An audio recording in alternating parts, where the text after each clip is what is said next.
Boa noite, meus irmãos, a graça e a paz do nosso Senhor Jesus. Amém. Alegria poder compartilhar nessa noite com vocês sobre um pouco do nosso trabalho, mas eu quero trazer-lhes também uma mensagem desafiadora, encorajadora para a sua vida nessa noite. Eu vim de São Paulo nesse fim de semana para estar aqui com vocês agora e também para visitar outros irmãos aqui na região e desafiá-los sobre essa palavra que vai ser compartilhada nessa noite, sobre os testemunhos que compartilharei também nessa noite. Então, se você puder abrir a sua Bíblia no livro de Atos, capítulo 12. Atos, capítulo 12.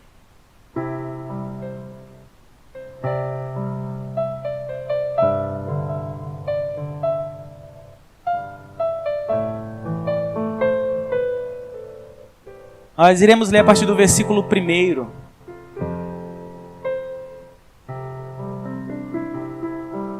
Atos 12, versículo 1.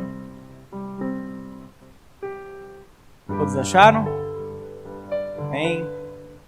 Atos 12, 1. O texto nos diz o seguinte: Por aquele tempo, mandou o rei Herodes prender alguns da igreja para os maltratar, fazendo passar a fio da espada Tiago, irmão de João. Vendo-se isso agradável aos judeus, prosseguiu, prendendo também a Pedro.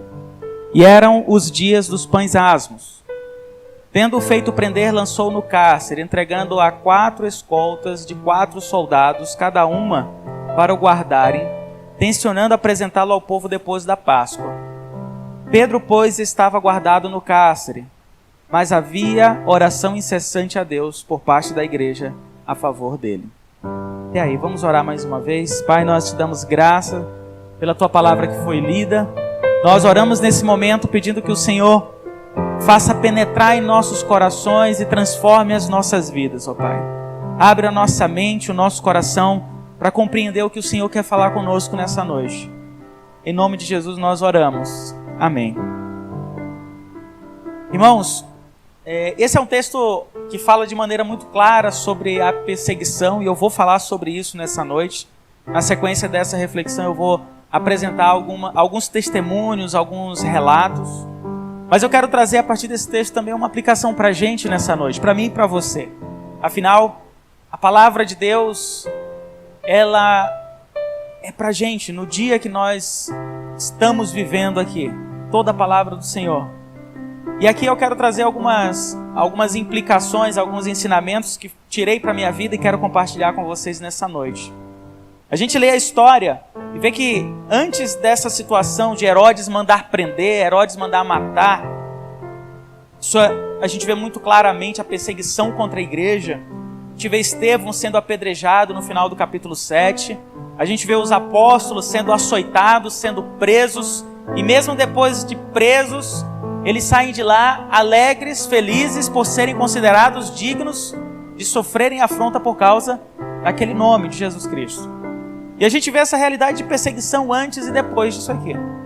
Mas aqui, eu tive um aprendizado muito grande, porque a gente vê Herodes mandando prender, Pedro foi preso, e a resposta da igreja para a prisão daquele homem qual foi? Oração. A igreja estava orando incessantemente a Deus em favor de Pedro. E o que aconteceu quando a igreja orou? Pedro foi liberto. Louvado seja Deus. E aí a gente continua vendo essa história e Pedro é liberto. Porque Deus fez. Porque Deus o libertou. Porque Deus ouviu a oração da igreja. Só que o texto ele começa dizendo o seguinte, que mandou prender alguns da igreja e mandou fazer passar a fio da espada Tiago, irmão de João. Ou seja, Tiago foi morto. O texto já começa dizendo que Tiago foi morto. E a questão é, será que a igreja também não orava por Tiago?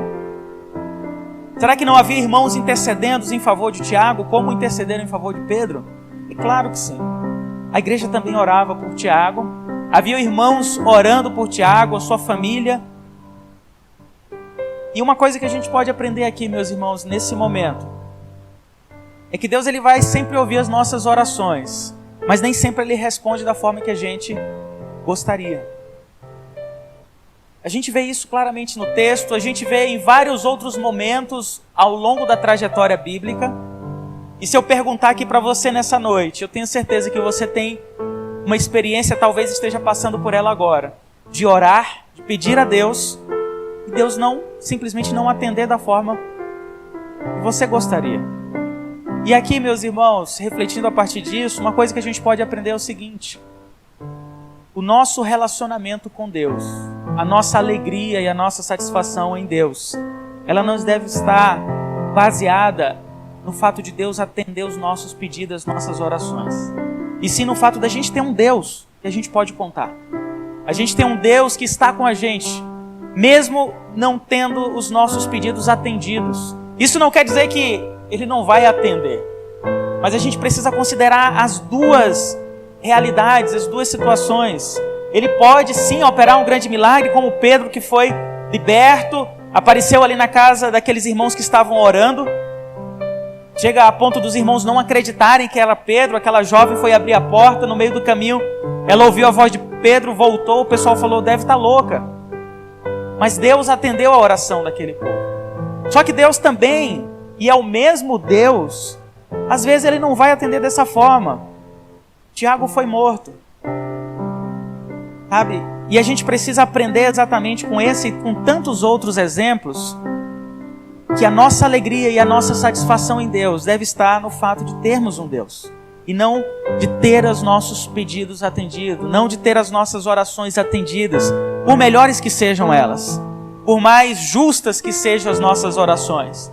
Às vezes pela cura de uma pessoa, às vezes por uma oportunidade de trabalho, às vezes são vários motivos justos que a gente tem, corretos.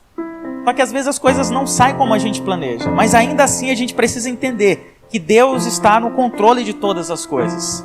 Absolutamente nada nessa vida sai, nada foge do controle do nosso Senhor.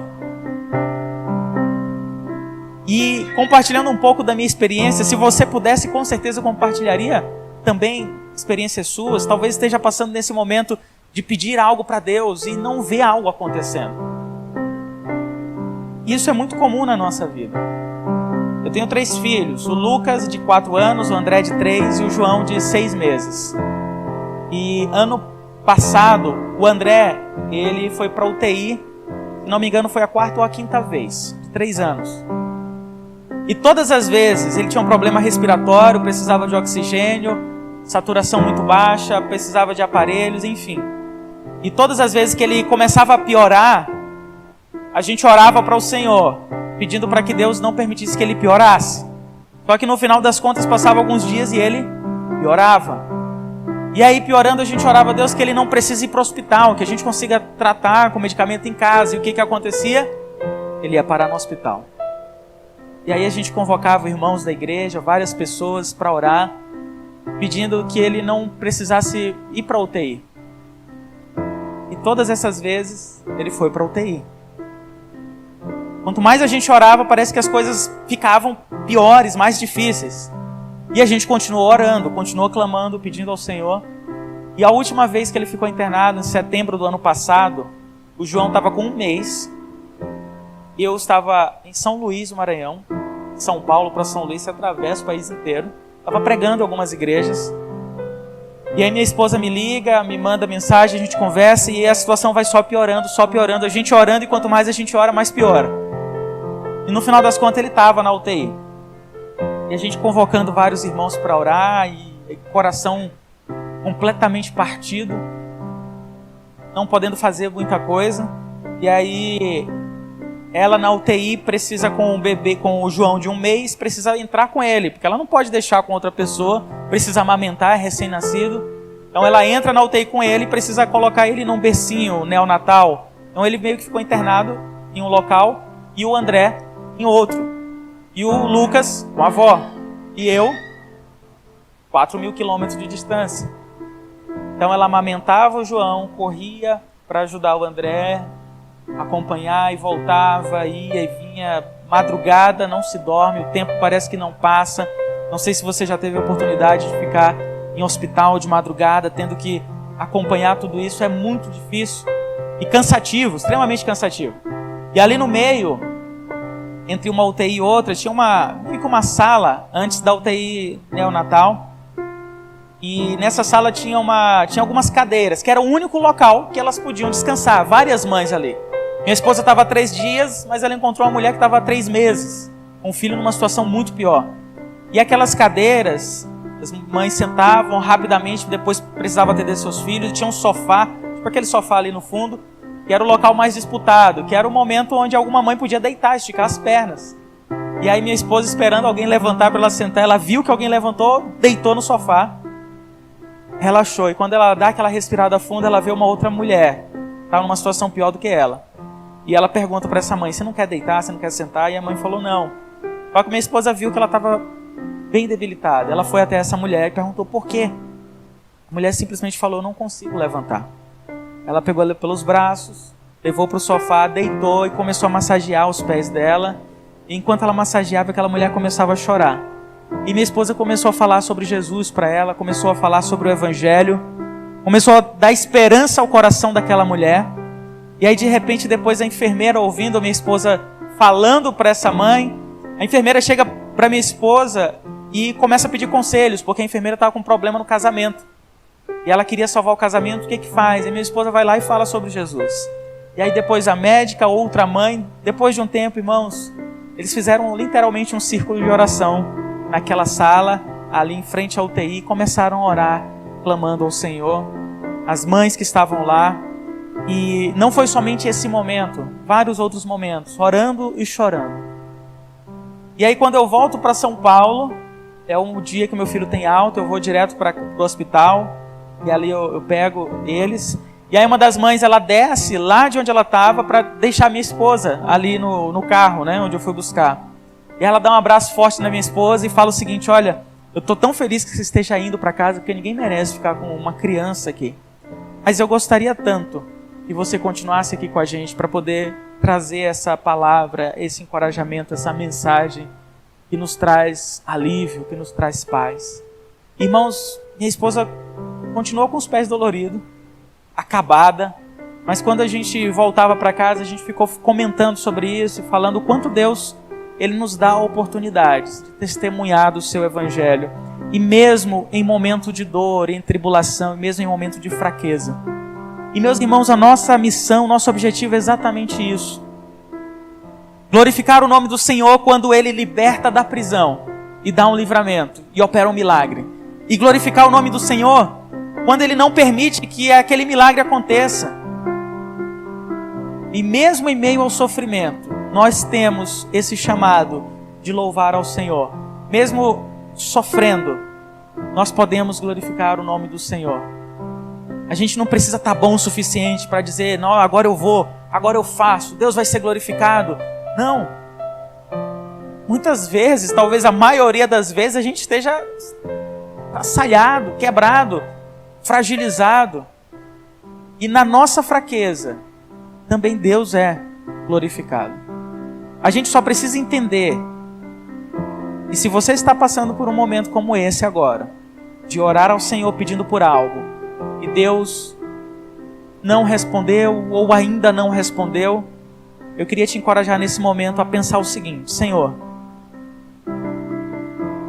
diante de tudo isso que eu estou passando agora, como eu posso glorificar o Teu nome? Diante da doença, diante da dificuldade financeira, diante da dificuldade no casamento, na família, na educação, em várias situações, naquilo que você está vivendo agora, pergunte ao Senhor, como eu posso te louvar? Como eu posso te buscar mais? Como eu posso glorificar o Teu nome? E a gente entendendo isso, eu tenho certeza que a gente pode passar por meio dessas tribulações de uma forma bem diferente, com uma perspectiva bem diferente. E se você acha que talvez eu não consigo fazer nada, não tem um caminho, não tem uma saída. Muitas vezes, irmãos, a gente, lá em casa mesmo, a gente chega diante do Senhor e fala, Senhor, não há nada que possa ser feito, não existe um caminho, não existe... E a gente simplesmente chora, e ora, e chora, e ora mais. E se há uma coisa que a gente pode fazer é orar mais. Não tem nada que... não tem solução, ora mais. E depende mais do Senhor. E a gente viu tantas coisas impossíveis serem transformadas.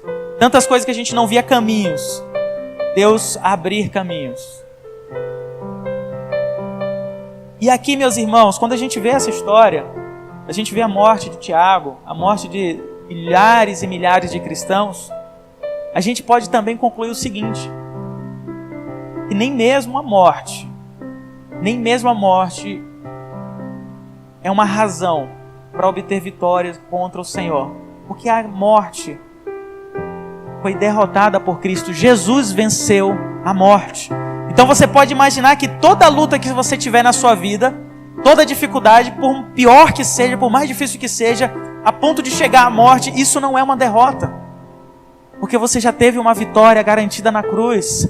E eu lembro de Paulo falando em 2 Coríntios 4,16, que ele diz o seguinte: ainda que o nosso homem exterior se corrompa, contudo o nosso homem interior se renova de dia em dia. Porque a nossa leve e momentânea tribulação produz em nós um peso eterno de glória.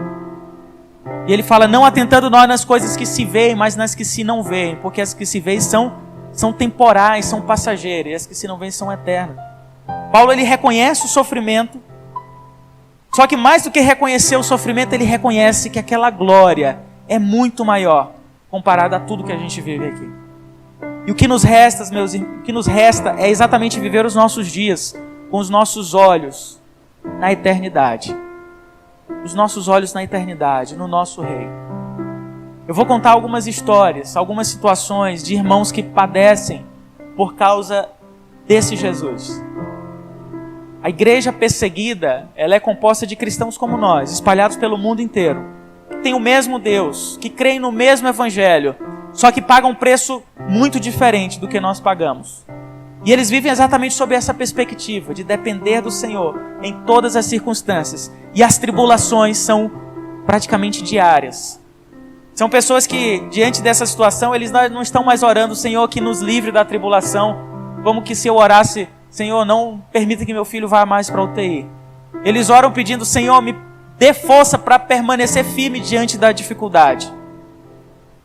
E hoje eu aprendi a orar: Senhor, independente da circunstância, nos faz forte, para que a gente possa suportar e possa glorificar o Teu nome, mesmo na nossa fraqueza.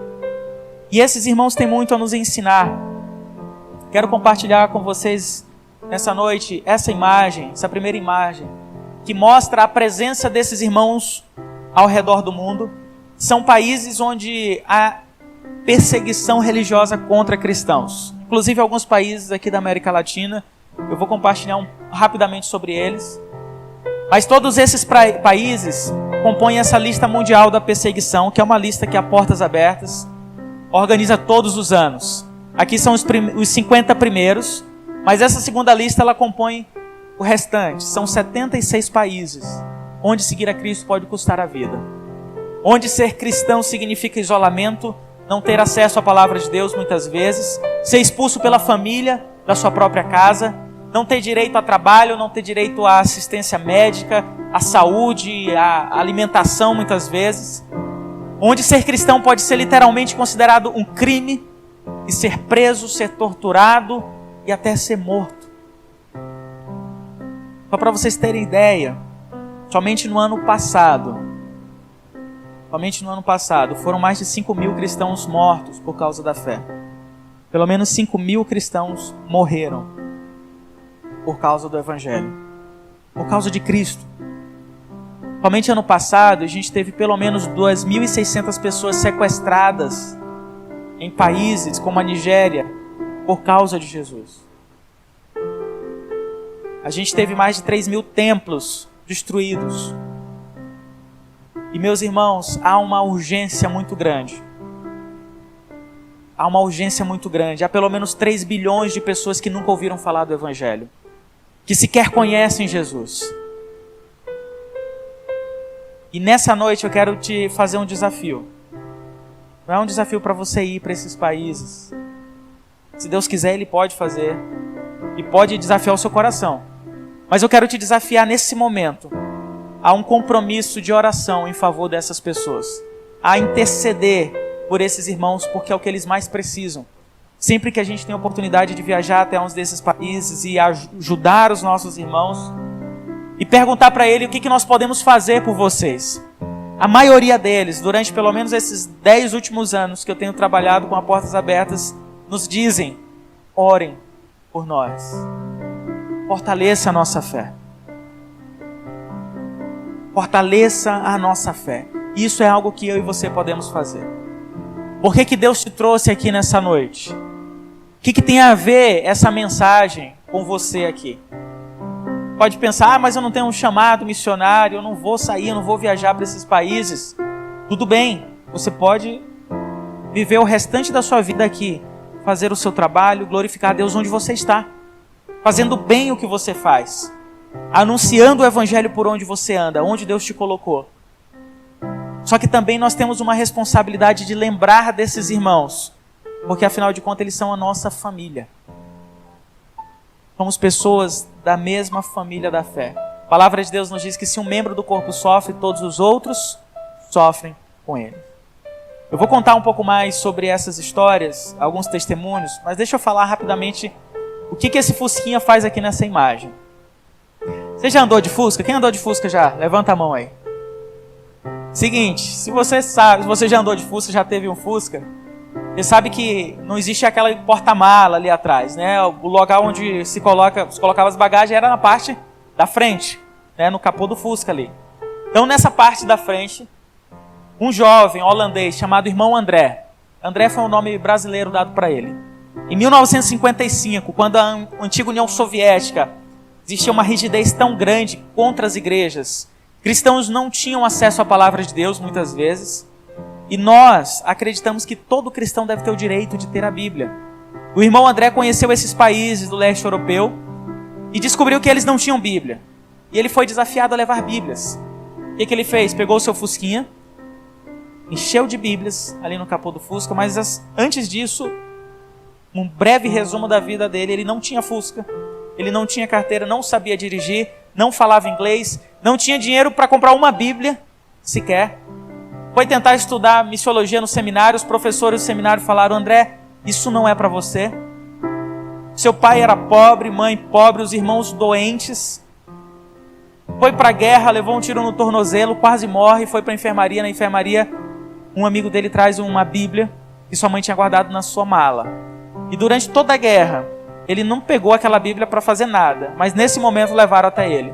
Ele leu aquela Bíblia e foi desafiado pelo Senhor.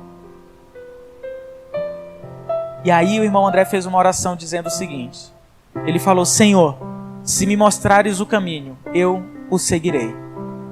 E Deus foi mostrando, não o caminho todo, mas passo a passo. E um dos trabalhos principais do irmão André foi contrabandear Bíblias. Então ele carregava de Bíblias o Fusquinha, ia para aqueles países, mas para entrar em cada um dos países existia a fronteira, os guardas soviéticos precisavam revistar todos os carros, e Bíblia era um material proibido, ilegal, literalmente ilegal. Como é que faz agora? O irmão André fazia uma oração, ele deixa aqui no seu livro. Antes de chegar na fronteira, ele orava, dizendo: Senhor Jesus, quando o Senhor estava na terra, o Senhor fez cego enxergar. Agora eu te peço que tampe os olhos daqueles que enxergam para que eles não vejam. E ele acelerava o Fusquinha. Os guardas paravam. O guarda ficava na frente olhando nos olhos dele, para ver se ele demonstrava nervosismo. E os outros 3 ou 4 começavam a revistar, abriam o capô do Fusca, não enxergavam nada, fechavam e mandavam ele seguir viagem. Para a glória de Deus. E meus irmãos, de uma maneira muito simples. Só que muitas vezes, e aqui uma observação importante, o irmão André foi um homem de fé. Eu vou contar uma outra história aqui, maluca que ele fez. Só que muitas vezes o irmão André recuava ali da fronteira. Ele chegava perto da fronteira, ele voltava. E todas as vezes que ele voltava, ele dizia o seguinte: eu tinha que voltar para orar mais, para jejuar mais, para ter mais fé. E depois de orar por 2 ou 3 dias, ele seguia. E Deus operava esse milagre, porque Deus é grande. E aí depois de um tempo, o irmão André vai para a China, começa a trabalhar naquele país. Só que, meus irmãos, a China já era um país extremamente populoso. E uma irmã, líder de uma igreja, a gente chama de igreja clandestina lá, né? Porque existe a igreja oficial do governo. Se você viajar para a China hoje, você pode visitar essa igreja. Você vai encontrar templos com centenas de pessoas Só que aquele pastor, ele não é um pastor que foi enviado ou que começou aquele trabalho. Ele é um membro do partido do governo. Ele é um oficial do governo. Aquela igreja, aquele templo pertence ao governo. Os seus sermões, antes de serem pregados, precisam ser autorizados pelo governo. Mas se você chegar do Brasil e visitar a China, você vai entrar com sua Bíblia. Pode visitar uma igreja dessa e achar que está tudo normal. E aí os irmãos chineses, eles começaram a fugir desses grandes templos e se reunir em casas. Os pequenos grupos que você tem. Imagina um pequeno grupo, você que é líder de um pequeno grupo, você que participa de um pequeno grupo. Na China hoje, essas atividades são ilegais. Por quê? A igreja começou a sair dos grandes templos e se espalharem pelas casas. E pessoas começaram a se converter, milhões de pessoas nos últimos anos se converteram. E eles começaram a proibir essas reuniões domésticas, porque a igreja crescia e virou uma ameaça. Só que, irmãos, hoje há mais crente na China do que membros do partido daquele governo. Há mais cristãos, há mais de 90 milhões de cristãos naquele país. E muitos deles vivem nessas igrejas clandestinas. E aí naquele tempo uma mulher de uma igreja clandestina fez o pedido para o irmão André. Chegou para o irmão André e falou: nós precisamos de Bíblia, você pode trazer? O irmão André falou: sim. Quantas vocês precisam? E aquela irmã falou: nós precisamos de 1 milhão de Bíblias. 1 milhão de Bíblias. Aí você fica imaginando, né? Pegar um fusquinha, levar 100 Bíblias, até que é possível. Agora como levar 1 milhão? Não dá nem para contar um negócio desse. O irmão André, como eu falei, ele não era muito normal, ele falou o seguinte: nós vamos trazer. Ele assumiu aquela responsabilidade com aquela mulher de levar 1 milhão de Bíblias. Não sabia como. Planejaram de várias formas. Resumo da história: em 1981, numa noite, em um porto isolado na China, 2 navios carregados de Bíblias atracaram naquele país. E 1 milhão de Bíblias entrou na China para a glória do Senhor. E naquela noite havia cerca de 3.000 chineses espalhados na praia, escondidos, esperando o navio chegar para que eles pudessem levar as Bíblias, espalhar as Bíblias. Eles não podiam ficar lá. E nesse momento, aqueles 3.000 homens invadiram a praia, carregaram as Bíblias nas caminhonetes e espalharam, distribuíram entre os povoados. Só que um desses homens foi preso pela polícia. E a polícia queria que ele denunciasse quem são as outras pessoas. Porque se um oficial do governo denuncia e prende alguém que está contra o governo, ele recebe benefícios por isso. Isso acontece hoje na China, na Coreia do Norte.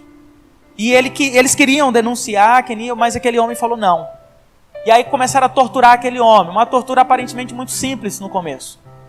Colocaram ele em uma caixa de madeira, um caixote de madeira dessa altura mais ou menos. Da altura desse púlpito. Colocaram aquele homem em pé naquele caixote. Só que amarraram uma corda no seu pescoço. Amarraram seus braços e uma corda amarrada no seu pescoço. Aquele homem em pé. Ele não podia sentar, ele não podia cair, andar, não podia fazer nada. Ele só podia ficar em pé. Aparentemente isso pode parecer ok. Pode passar um dia ali. Mas imagina passar a primeira madrugada. Você não pode dormir. Você dorme, a corda aperta. Segundo dia, aquele irmão, sem comida, sem água, sem absolutamente nada. Segunda noite. Quando chegou no 3º dia, a sua perna estava já extremamente dolorida. No 4º dia, irmãos, a perna dele estava tão inchada que ele parecia que ia explodir. Porque o sangue descia. Imagina você ficar sem poder se movimentar. O sangue começa a descer, sabe? Imagina a pressão começando a baixar. Você começa a respirar fundo, você começa a sentir aquela fraqueza. 4 dias sem comida. Um dia sem comida a gente já está passando mal. Uma corda amarrada no pescoço. Imagina, começa a suar frio. 5º dia, 6º, 7º, aquele homem passou 10 dias em pé. Humanamente falando, isso é impossível. No 10º dia, ali depois disso, ele simplesmente desfalece, porque ele não aguenta mais. Só que nesse momento, está caindo uma chuva muito forte. E no momento que ele desfalece, cai um raio. E esse raio corta exatamente aquela corda. Aquele homem cai no chão, desfalecido, enfraquecido, mas vivo. Ele não foi morto. E aqueles soldados chegam diante daquele homem, assustados, porque eles viram. E eles não tiveram outra saída, senão acreditar que existia de fato um Deus verdadeiro. E aquela noite aqueles homens reconheceram um Deus soberano. E aquele homem, graças a Deus, depois disso ele foi liberto. Louvado seja Deus. Irmãos, são inúmeras e inúmeras histórias que eu poderia contar. E eu vou contar algumas ainda. Mas eu quero lembrar vocês do seguinte. Essas situações, elas continuam acontecendo hoje. Enquanto nós estamos aqui, enquanto nós desfrutamos da presença de Deus, enquanto nós podemos celebrar o nome do Senhor.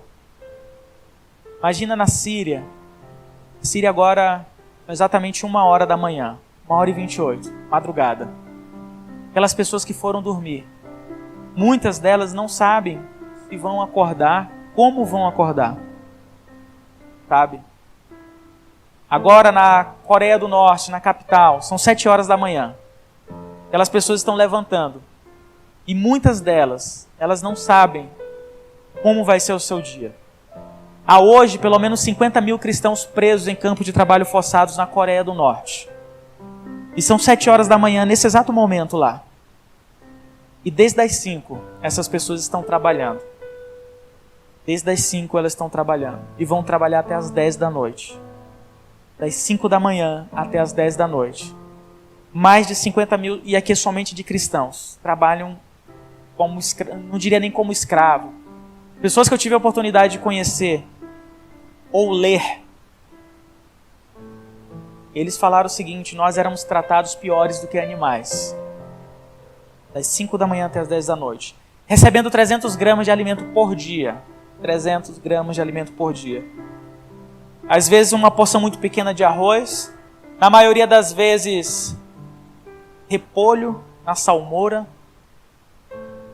Não era a comida que sustentava. Isso continua acontecendo. E eu não sei quantos deles vão resistir hoje. Eu queria que você orasse por isso. Isso é uma situação muito real, infelizmente. Infelizmente. O irmão André, ele sempre diz o seguinte: nossa oração, ela pode ir onde nós não podemos. Ela chega onde nós não chegamos. Então, meus irmãos, por mais difícil que seja, talvez impossível ir para um campo de trabalho forçado hoje na Coreia do Norte, a sua oração ela pode chegar lá. Deus está lá, porque o corpo dele está lá, porque os seus filhos estão lá. E nós podemos estar lá por meio das nossas orações também, fazendo parte disso. O irmão André escreveu um livro que se chama O Contrabandista de Deus, que é esse livro aqui. E nesse livro tem outras 2 edições. A história daquele chinês que eu contei, de 1 milhão de Bíblias entrando na China, está no outro livro que está lá, que é um verdinho. Mas esse ele conta toda a sua trajetória de contrabando de Bíblias em países do leste europeu. O que você vê nessa imagem aí? O que você consegue enxergar nessa foto?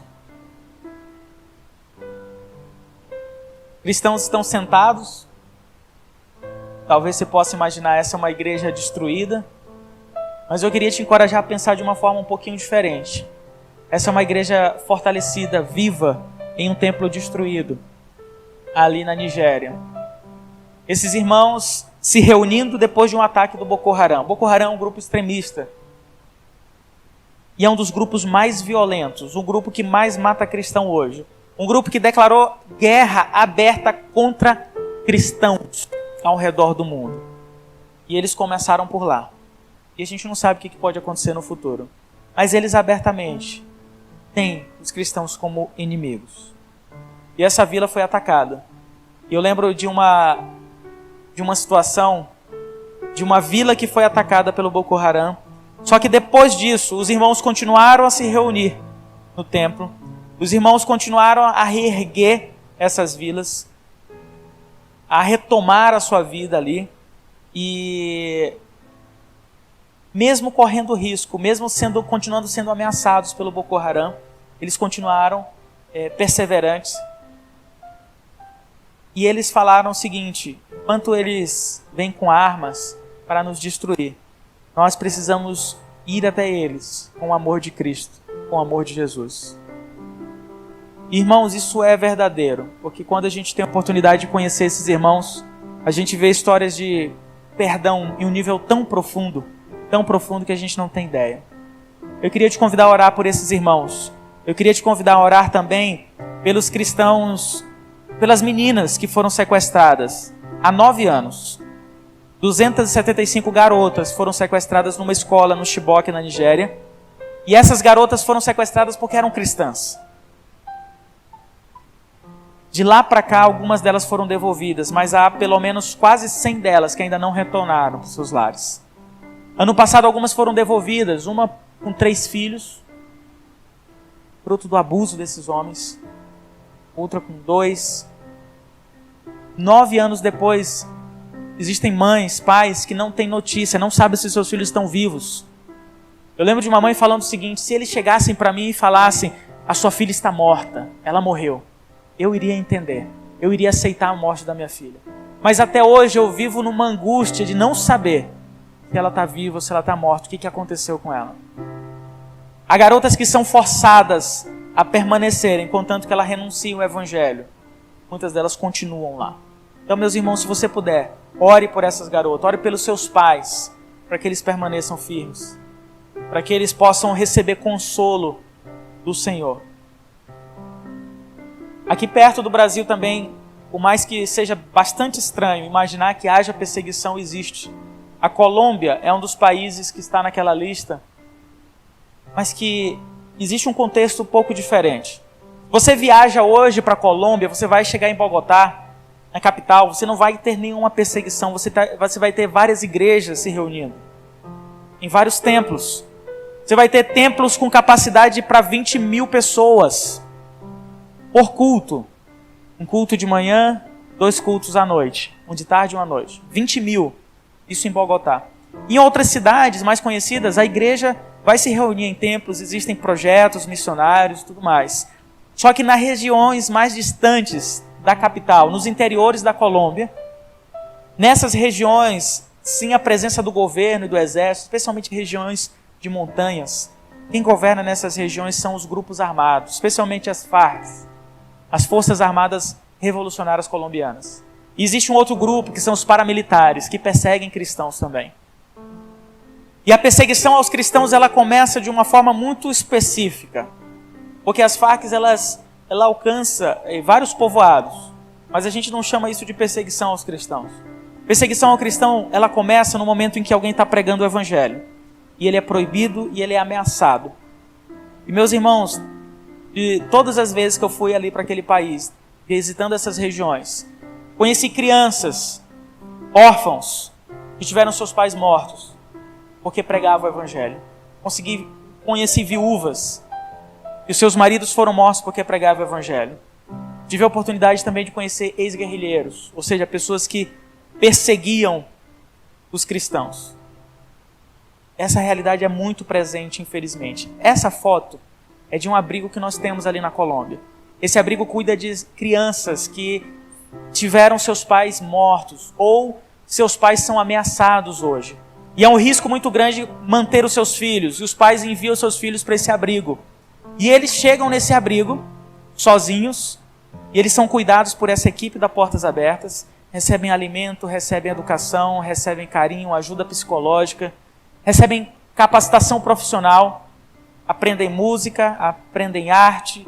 Eles não precisam pagar absolutamente nada por isso. Tudo que é feito é sustentado por ofertas que saem do mundo inteiro e investem nesses projetos e todos os outros projetos da Portas Abertas. E essas crianças vivem ali. Muitas já sem os seus pais. Outras sabem que os seus pais estão nos interiores, pregando o evangelho, cumprindo a missão que Jesus Cristo deu para eles. Eu lembro da primeira vez que eu estive lá, conheci uma criança de 8 anos. Aquela criança chega para a gente e diz o seguinte, resumindo o seu testemunho: homens encapuzados numa noite invadiram a nossa casa e na sala eles mataram os meus pais. Aquela criança estava escondida, viu tudo, mas conseguiu fugir. E a gente perguntou para ela por que aconteceu isso, e aquela criança falou porque eles eram pastores, líderes, em uma região onde era proibido pregar a palavra. Nos interiores da Colômbia, onde muitos colombianos até mesmo não conhecem. Essa é a realidade. E se você chega para uma família como essa e pergunta, por que você não vai para outro lugar? não vai pregar em outro lugar que tem liberdade no próprio país. Eles vão falar o seguinte: se nós sairmos daqui, quem vai ser sal, quem vai ser luz, quem vai pregar no nosso lugar? E eles permanecem e pregam. Mas graças a Deus, hoje a gente pode ver histórias de guerrilheiros que foram confrontados com o Evangelho, com a palavra de Deus, e foram salvos.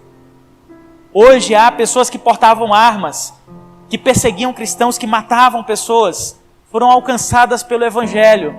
Mas precisou alguém estar lá, ir lá, ter coragem, ousadia e pregar a palavra. E é extremamente difícil, irmãos. É extremamente desafiador. Mas esses irmãos entenderam. E mesmo Deus dando livramento ou não, mesmo, como a gente leu, libertando da prisão ou permitindo a morte, o mais importante é honrar, é glorificar o nome do Senhor. O irmão André tem uma frase que ele diz o seguinte: segurança não é algo que está em jogo quando se trata da grande comissão. De fato, meus irmãos, quando se trata de alcançar vidas, segurança ela não vem em primeiro lugar. O temor não vem em primeiro lugar. Jesus Cristo, quando envia os seus 12, em Mateus capítulo 10, ele fala: eu vos envio como ovelhas para o meio de lobos, ou seja, uma vida perigosa, arriscada. E ele vai dizer ainda na sequência do mesmo texto: vocês serão odiados de todos por causa do meu nome, Mateus capítulo 10. E aí ele vai concluir dizendo o seguinte: não temam aqueles que podem matar o corpo. Tema antes aquele que pode fazer perecer no inferno, tanto a alma quanto o corpo. E ele diz: até mesmo todos os fios da cabeça estão contados. Significa dizer que Deus ele tem o controle de todas as coisas. Ele tem o controle de todas as coisas. E mesmo tendo o controle, ele permite a morte. Ele permite a doença. Ele permite várias situações. Mas isso nada sai do controle dele. Ele já venceu.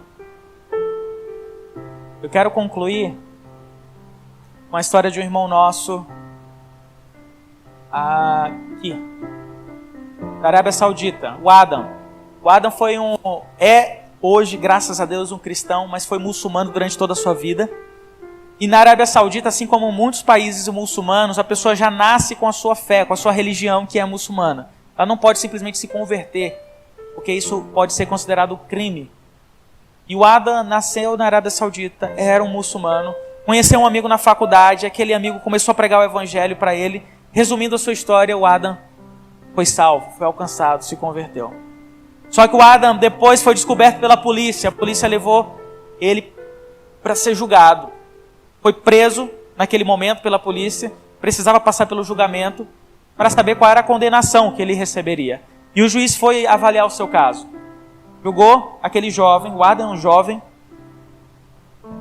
e o Adam foi condenado a 900 chicotadas. Aquele homem foi condenado a 900 chicotadas por ter se convertido ao Evangelho. Um alto preço. E o Adam começou a organizar toda essa sua sentença e ele falou o seguinte: eu apresentava para receber 40 chicotadas. Recebia as 40, depois ia para casa. 2 semanas, começava a tratar os ferimentos, voltava, recebia mais 40. Aí você imagina que nessa segunda vez aqueles ferimentos que estavam começando a ser tratados, eles são mais aprofundados. E voltava mais 40. Pouco de recuperação e sei lá se já dá para recuperar alguma coisa.